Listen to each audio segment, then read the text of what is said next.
Bonjour peuple de Dieu, c'est le pasteur Jérémie, aussi connu sous le nom de pasteur Loïc.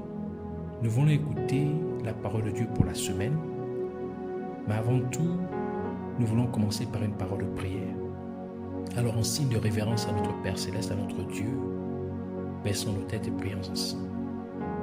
Père éternel, Dieu de gloire, Roi des rois, Seigneur des seigneurs, toi le seul et véritable Dieu, Dieu tout-puissant, Dieu de merveille, Dieu de prodige, Dieu de gloire.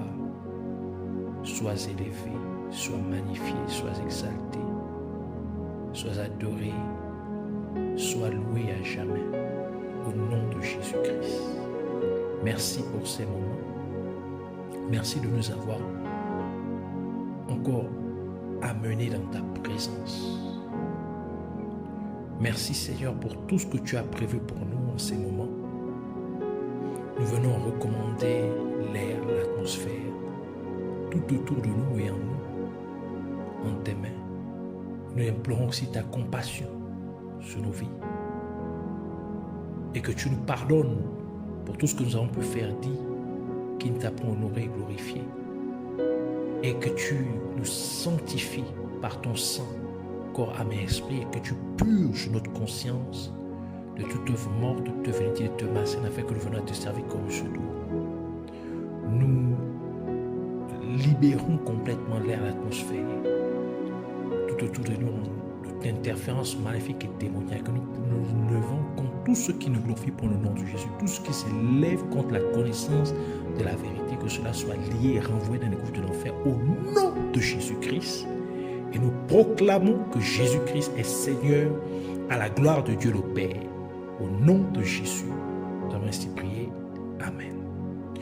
Alors nous allons prendre notre passage principal des Saintes Écritures dans le livre de Jean, chapitre 11, versets 14 à 45. Alors nous lisons la parole de Dieu dans le livre de Jean, chapitre 11, versets 14 à 45, au nom de Jésus-Christ. Nous allons lire et puisque le passage est assez grand, nous allons sauter quelques versets. Alors nous lisons au nom de Jésus-Christ. Alors Jésus leur dit ouvertement, Lazare est mort, et à cause de vous,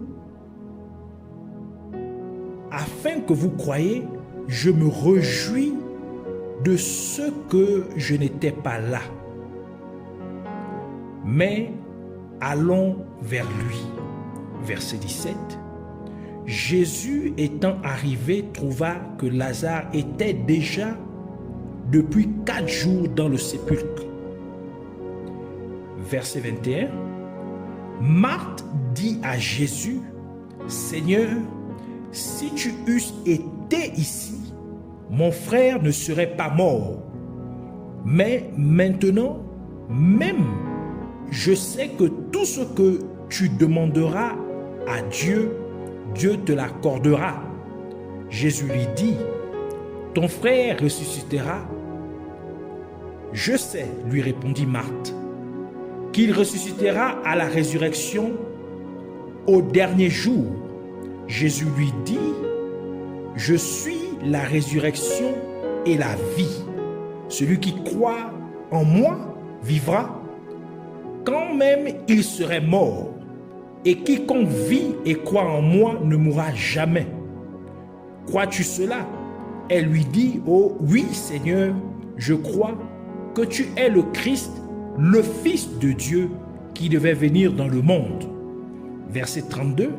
Lorsque Marie fut arrivée là où était Jésus et qu'elle le vit, elle tomba à ses pieds et lui dit, Seigneur, si tu eusses été ici, mon frère ne serait pas mort. Jésus, la voyant pleurer, elle et les Juifs qui étaient venus avec elle, frémit en son esprit et fut tout ému, et il dit, où l'avez-vous mis? Seigneur, lui répondirent-ils, viens et vois. Jésus pleura, sur quoi les Juifs dirent, voyez comme il l'aimait. Et quelques-uns d'entre eux eurent dit quelques-uns d'entre eux dirent, lui qui a ouvert les yeux de l'aveugle, voyez, ne pouvait-il pas faire aussi que cet homme ne mourût point? Jésus, frémissant de nouveau en lui, même se rendit au sépulcre. C'était une grotte et une pierre était placée devant. Jésus dit, ôtez la pierre. Marthe, la sœur du mort, lui dit, Seigneur, il sent déjà, car il y a 4 jours qu'il est là. Jésus lui dit, ne t'ai-je pas dit que si tu crois, tu verras la gloire de Dieu? Ils ôtèrent donc la pierre et Jésus leva les yeux en haut et dit, Père, je te rends grâce de ce que tu m'as exaucé. Pour moi, je savais que tu m'exauces toujours, mais j'ai parlé à cause de la foule qui m'entoure, afin qu'ils croient que c'est toi qui m'as envoyé. Ayant dit cela, il cria d'une voix forte, Lazare, sort. Et le mort sortit, les pieds et les mains liés de bandes, et le visage enveloppé d'un linge. Jésus leur dit, déliez-le et laissez-le aller. Plusieurs des Juifs qui étaient venus vers Marie et qui virent ce que fit Jésus crurent en lui. Que le Seigneur bénisse sa parole, qu'elle vienne pleine de gloire, de grâce, de vie, de bénédiction au nom de Jésus-Christ. Alors aujourd'hui, le Seigneur voudrait nous entretenir sur ôte la pierre. Donc le titre de notre message de cette semaine est ôte la pierre.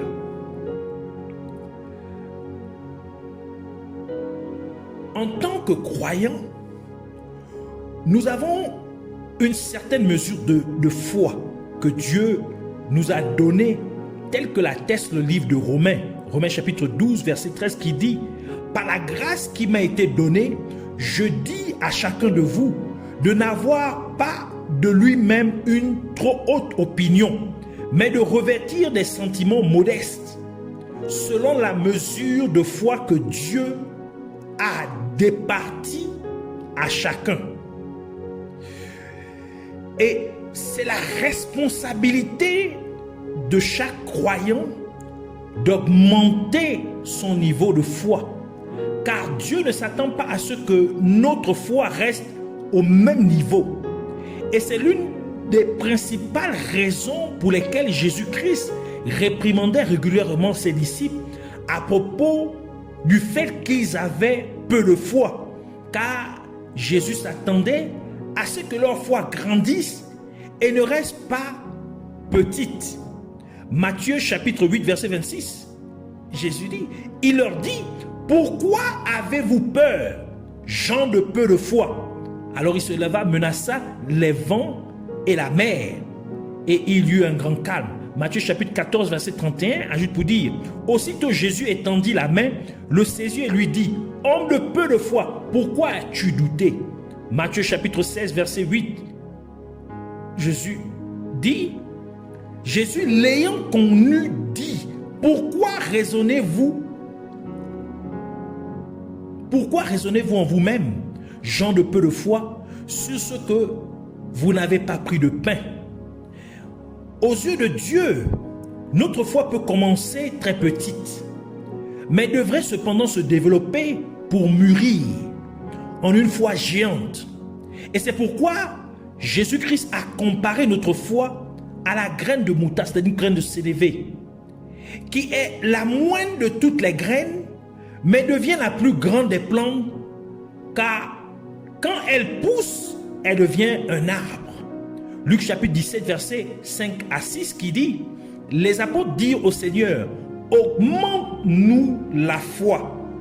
Et le Seigneur dit, si vous aviez de la foi comme un grain de sénévé, vous diriez à ce sycomore, déracine-toi et plante-toi dans la mer, et il vous obéirait. Matthieu chapitre 13, versets 31 à 32, qui dit, il leur proposa une autre parabole, et il dit, le royaume des cieux est semblable à un grain de sénévé qu'un homme a pris et semé dans son champ. C'est la plus petite de toutes les semences, mais quand il a poussé, il est le plus grand. Il est plus grand que les légumes et devient un arbre, de sorte que les oiseaux du ciel viennent habiter dans ses branches. Le fait que tous les deux, c'est-à-dire Marthe et Marie, avaient déclaré que si Jésus avait été là pendant que Lazare était encore malade mais vivant, Lazare, leur frère, ne serait pas mort. Cela nous dit que elles avaient un certain niveau de foi en Dieu. Au moins, elles croyaient que Jésus aurait pu guérir Lazare.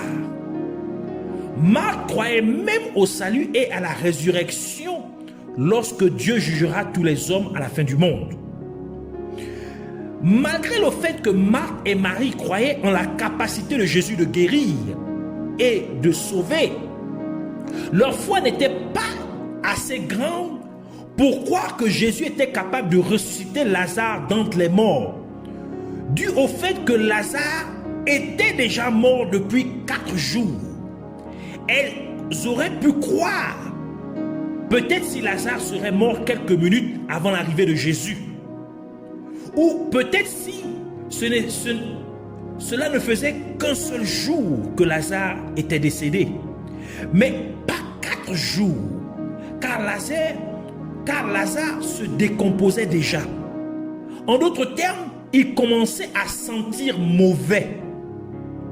C'est la même chose pour certains d'entre nous, car nous croyons que Dieu est capable de faire certaines choses dans nos vies, mais quand il s'agit de situations particulièrement difficiles, extrêmement difficiles, nous pensons que c'est déjà fini, qu'il n'y a plus rien que Dieu puisse faire. Nous pouvons croire que Dieu puisse guérir quelqu'un d'un mal de tête, mais lorsqu'il s'agit de cancer ou même de VIH/SIDA, nous disons qu'il n'y a rien à faire là-dedans, que c'est déjà fini pour la personne, que la personne va sûrement mourir. Nous pouvons croire que Dieu puisse nous bénir avec $1000 américains, mais quand il s'agit que Dieu nous bénisse avec des millions de dollars américains pour peut-être acheter une maison en cash, en espèces, nous pensons que c'est trop pour que Dieu le fasse pour nous. Donc, nous avons une certaine mesure de foi, mais il y a certaines situations où notre foi n'est pas assez, n'est pas suffisante. Jésus a dit, il est la résurrection et la vie. Ressusciter signifie redonner la vie, redonner vie à une chose, redonner vie à une personne décédée. C'est donc donner une nouvelle vigueur à quelque chose. Par conséquent, en déclarant « Je suis la résurrection et la vie », Jésus-Christ dit en fait qu'il est le restaurateur de la vie. Il est celui qui revitalise toute vie. C'est lui qui donne une nouvelle vigueur aux choses et même à votre vie.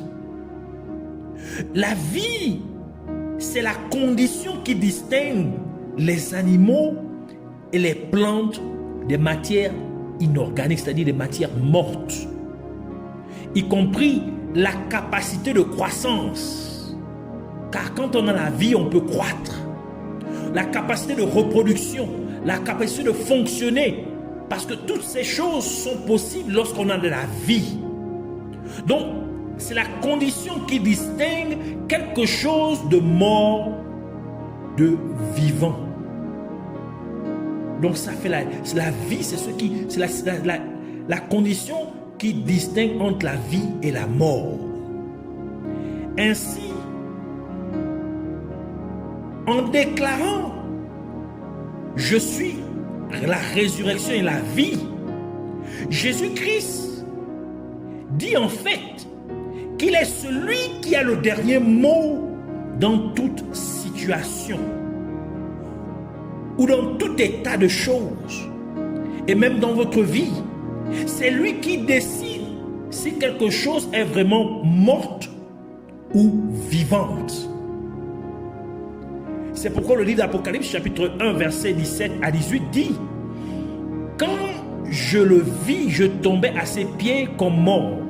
Il posa sur moi sa main droite en disant: ne crains point, je suis le premier et le dernier et le vivant. J'étais mort et voici, je suis vivant au siècle des siècles. Je tiens les clés de la mort et du séjour des morts. Ici, c'est Jésus qui parle à l'apôtre Jean.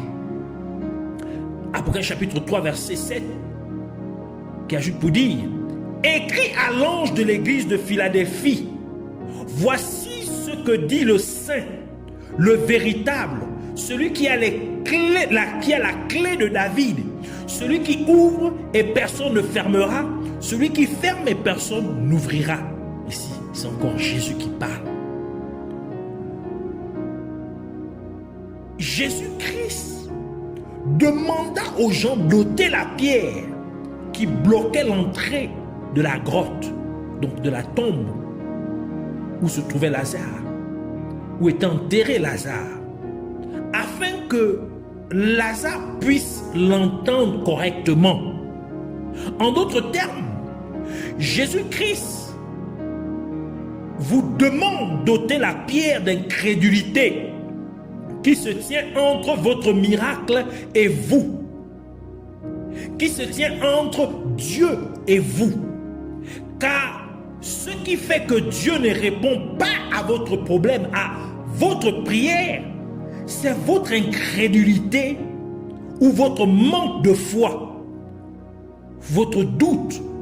D'où la parole de Dieu dit dans Hébreux chapitre 11 verset 6.